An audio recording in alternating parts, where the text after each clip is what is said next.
Humandusay sa damuhan ang mga pulis mula sa 2nd Provincial Mobile Force Company ng Maguindanao del Sur Police na tinambangan pasado alas 9 kagabi sa Sharip Agwak, Maguindanao del Sur.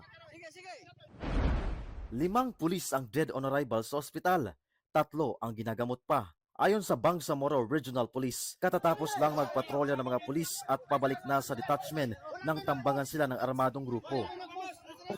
Isang victim natin na wounded, yung area ay madilim and then bigla na lang may sumabog. After nung pagsabog, hindi na sila nakaalis dahil sinundan na agad yun ng mga series of gunfires. May persons of interest na ang pulisya sa pananambang na nakikita nilang paghihiganti raw ang motibo. 5 beses na rin daw itong insidente ng pananambang sa lugar ayon sa pulisya. Tinitingnan pa rin natin yung mga possible motives nila. Kabilang na yung retaliation from previous law enforcement operations noong ating platoon.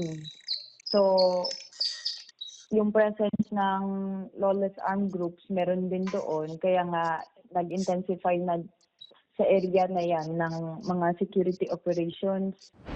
Si PNP Chief Police General Jose Nartates Jr. pinaimbestigahan ang krimen at pinatutugis ang mga nasa likod ng pananambang na agad tumakas. Nagpaabot din ng pagkondena sa pananambang at pakikiramay sa mga naulila ang Bangsamoro government. Para sa GMA Integrated News, Efren Mamak ng GMA Regional TV, nakatutok 24 oras.